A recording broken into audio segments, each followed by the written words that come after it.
Liverpool have beaten Manchester City 3-2, and we find ourselves through into the final now of the FA Cup. The final whistle has just blown.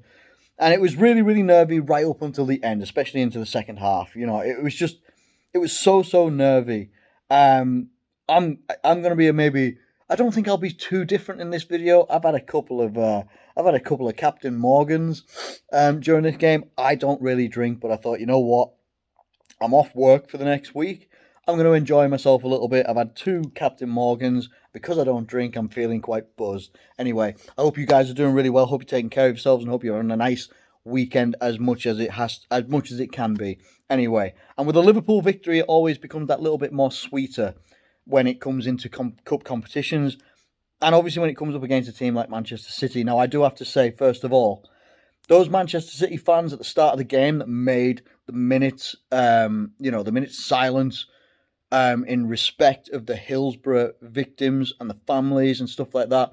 Those Manchester City fans that decided to chant all the way through it have really let themselves down and let their club down as well. Manchester City have issued an apology to Liverpool about that as well. I'm not sure if there's going to be any further action taken about that, but it does show some naivety of those fans of you don't actually understand fully what happened at that time. You don't understand it because you wouldn't have done it otherwise. You just wouldn't have. That was really disappointing to hear, really disappointing to see. You'd think that there's a lot more. I mean, the amount of respect that you see from other clubs up and, not just in the English Premier League, but up and around Europe and such like that send out their condolences to Liverpool fans and Liverpool LFC in general, even on social media and such like that. You see how respected that the Hillsborough Memorial of 33 years, that how respected it is, and to have that happen from Manchester City fans, I'll be honest with you, and it's not because I've had a drink or two, it's actually disgusting. It is actually disgusting. It really, really is. It's not on, and it's not something that should ever be, it's not something I would tolerate, and like in the same breath, I would not ever partake in anything that go like if like stuff like the Munich air disaster. Not ever would I ever mock something like that. Never. Shouldn't take place.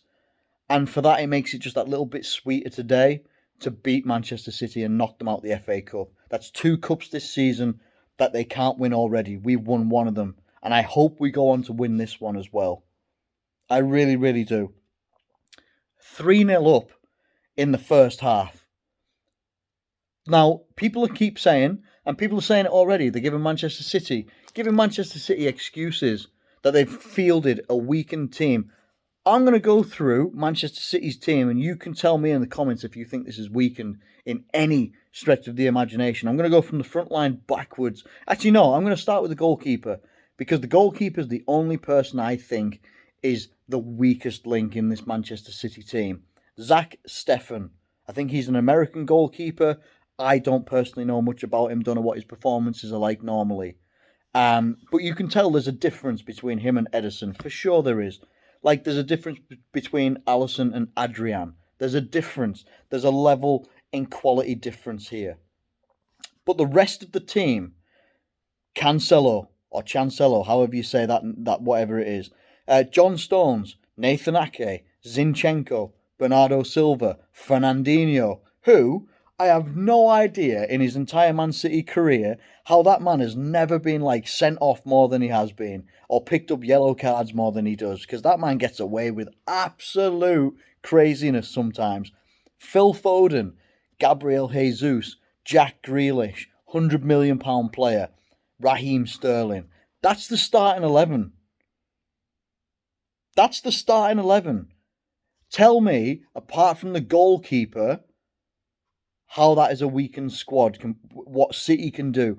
When people week in, week out can turn around and say Man City could field a separate 11 and another 11 and it'll be stronger than most people's starting 11s. That they could have 2 11s that are as equal to each other.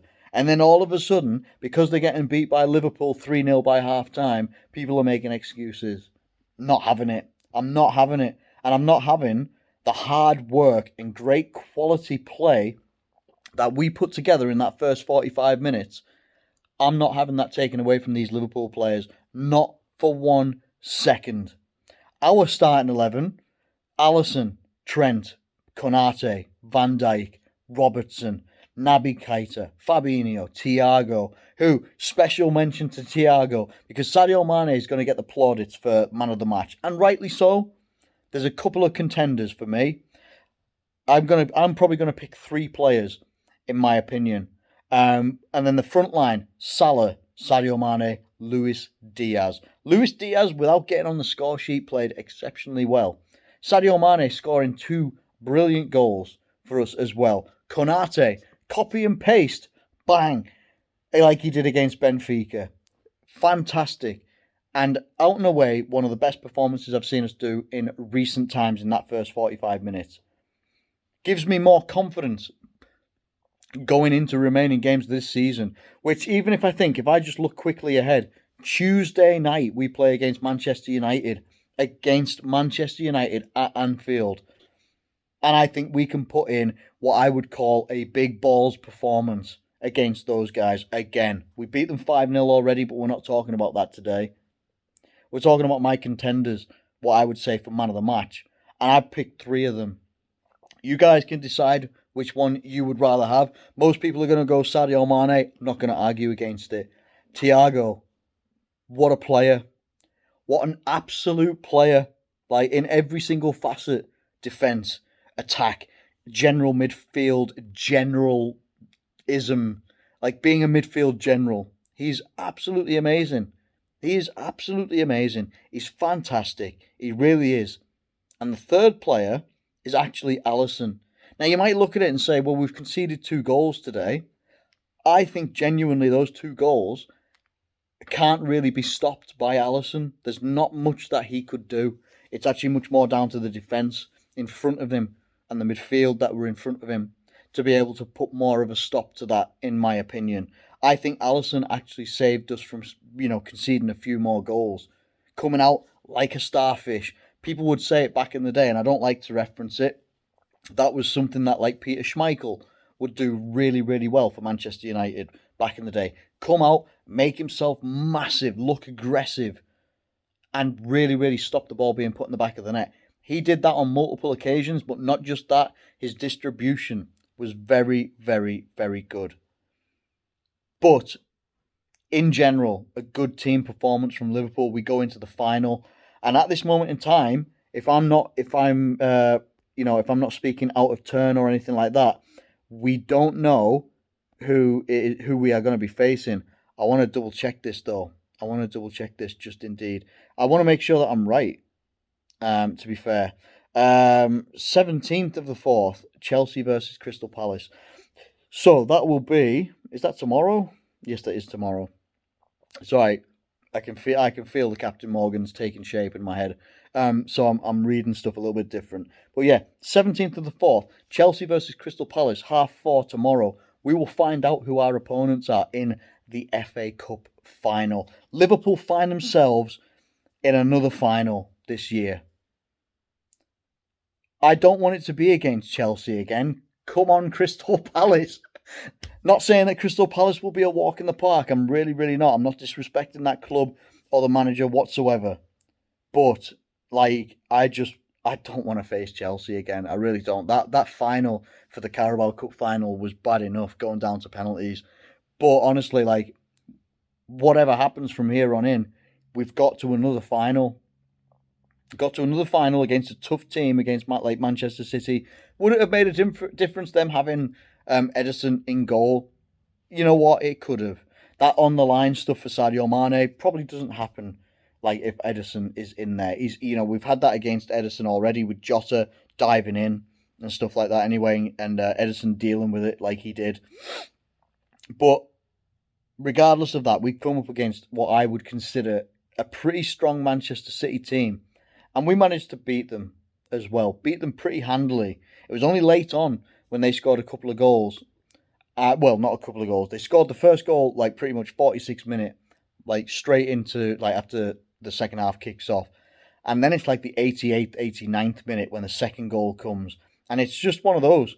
The defence is caught out of sorts. Ball goes across. I think it's Mahrez puts it across. And I can't remember who put it in the back of the net. But even so, it doesn't matter who put it in the back of the net. It went 3-2. There's 4 extra minutes to play. And we ended up managing to deal with that very, very well. And we found ourselves in another final against whoever is coming tomorrow. I'll give you this, right? Whoever it is tomorrow between Chelsea and Crystal Palace, I don't really care because I think that we've got a good chance against anybody. Like, that's where I'm at right now. I know we've had a pretty, where we've come up against Benfica midweek and we've conceded a few goals and we've gone through to the semi-finals of the Champions League as well. Massive, huge, absolutely monumental what we're doing right now. We're still second in the Premier League. We haven't played any Premier League football since last week. We won't until we play on Tuesday against Manchester United. We'll see how we do against them. They've won today with a Cristiano Ronaldo hat-trick against Norwich. And they only won 3-2. Like, I'm hoping that we go to that Manchester United visit us and we can absolutely put them to the sword and pick up another 3 points. But whatever happens this season, whether we win the Premier League or not, who knows? In my opinion, it's not my opinion, it's fact. It's not in our hands. It's not in our hands until City slip up.